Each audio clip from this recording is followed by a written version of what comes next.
Alex Prepping here.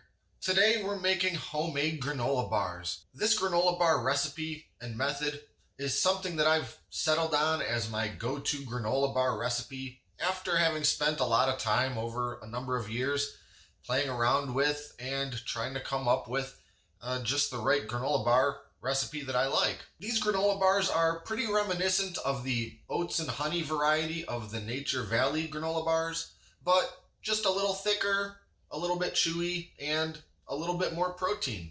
And unlike a lot of homemade granola bar recipes, there is no butter in these. In fact, all of the ingredients are shelf stable, which I like because it means that these granola bars don't need to be refrigerated after I make them.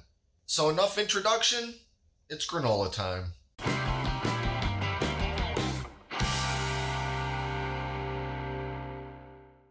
So let's get started by taking a look at our ingredients. First, of course, we have some oats. Now, these are just regular old-fashioned rolled oats, not the instant oats and not the steel-cut oats. Next, we have some plain raw almonds. Now, I'm using whole almonds and they will be ground up a bit. This is 1 cup of whole almonds. You can use sliced or crushed almonds or whatever you like, but the measurements that I have here are of 1 cup when they're whole. So you may need to adjust if your almonds are not whole. Next, we have shelled sunflower seeds. That's just the kernel of the sunflower seed. And then flax seed. Here we have some coconut oil. This is when it's in its unmelted form, but we will be melting it. Then we have honey, a little bit of kosher salt, some ground cinnamon, and vanilla extract.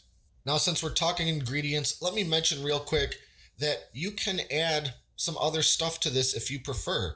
It's very popular to put in some chocolate chips or dried fruits like cranberry or cherry. I don't really love those things in my granola bars, so I'm going a little more basic in my recipe, but using this base recipe, you could really add all sorts of stuff to it as you like. But I'll add to that if you do end up adding a bunch more ingredients, especially dry ingredients, you may need to add a little more of the wet ingredients, such as a little more honey and a little more of the coconut oil than what the measurements are for this exact recipe. So just something to keep in mind. So the first thing we're gonna do is actually lightly toast the almonds and the sunflower seeds. And I'll get started with the almonds. And all we're gonna do is heat up a skillet on the stove over medium-high heat, and then pour in our almonds. No oil, just almonds in a pan. And we're gonna move these around pretty constantly for just about 5 or 6 minutes. Lightly toasting them like this, helps release some of that almond flavor, makes them a little more tasty, a little more aromatic. And while those almonds start to toast, we're gonna get our coconut oil melting. When you buy coconut oil, it comes in a pretty solidified form in the jar there. So we want this to be liquid, so we need to melt it. Just gonna heat it up over a pretty low heat. It's not gonna take too long. We don't want this bubbling or screaming hot, so as soon as that's all melted, we're gonna turn the heat off. Okay, the almonds are done toasting, and now we're gonna just do the same to our sunflower kernels.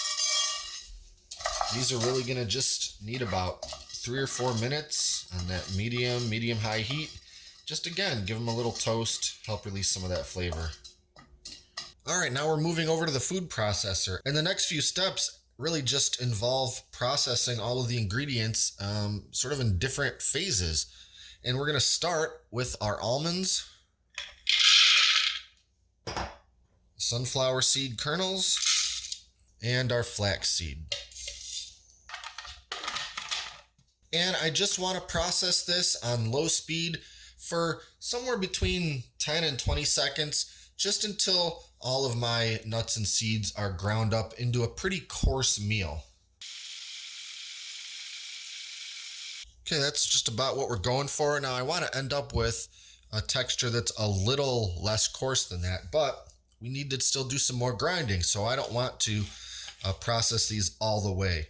Then next, we're throwing in our oats and our other dry ingredients. That's the salt and the cinnamon. And we're just gonna process this for a few seconds, just enough to mix everything together and break down those oats just a little bit. Okay, and that's about what I'm looking for. Now, we need to add in our wet ingredients. And that's the vanilla extract, the coconut oil. Now again, we want half a cup of the melted oil. So that's what we have here. And our honey, also 1/2 cup.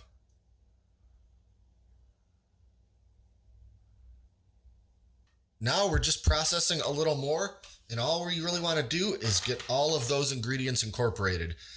Get the liquids mixed with the solids, and everything will start to clump together and turn into our big sort of hunk of granola. And there we have it. It's all about the right moisture to dry balance, so everything kind of sticks together, but isn't soupy or sloppy or anything like that. Just enough that everything's going to hold together when we put it into our baking dish. All right, now we've got our square baking dish, and we're going to spray it with a little bit of the non-cooking spray. Mostly, I care about getting the sides because we're also going to add a piece of parchment paper. And this is going to help it release from the pan better, but it's also going to help us lift the whole thing out of the pan when it's done. Now we just take our granola mixture and transfer it into this baking dish.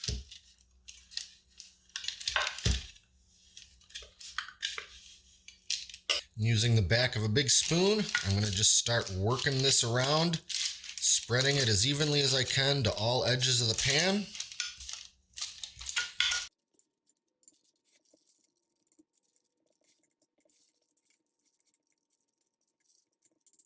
And once I've got it pretty even, I want to take the back of that spoon and just start pressing it all over, because I want to compact this granola down pretty much as I reasonably can.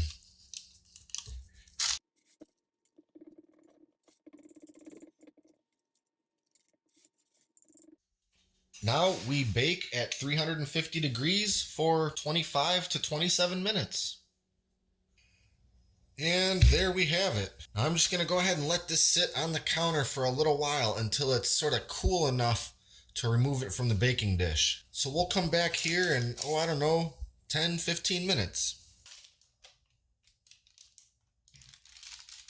We got the granola loaf removed from the baking dish and onto the wire rack, but it's going to want to stick to the parchment paper just a little bit until it's cooled down a bit more. So we'll give it another say 20 minutes, and then we'll be able to kind of slide this right off of the paper and just right onto the wire rack.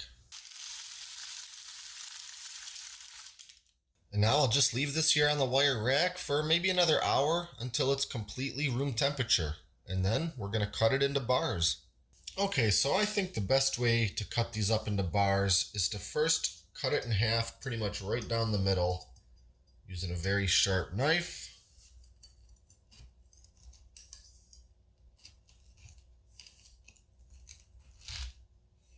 That's close enough to the middle. And then we can break up each half into our individual bars.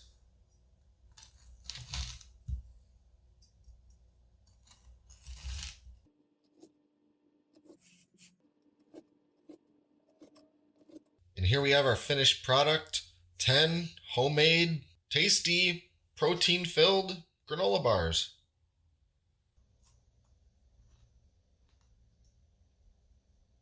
So that's about it for now. Be sure to like and subscribe and stay up to date with all our latest stuff, including future food videos. Thanks for watching, and until next time, this is Great Lakes Prepping.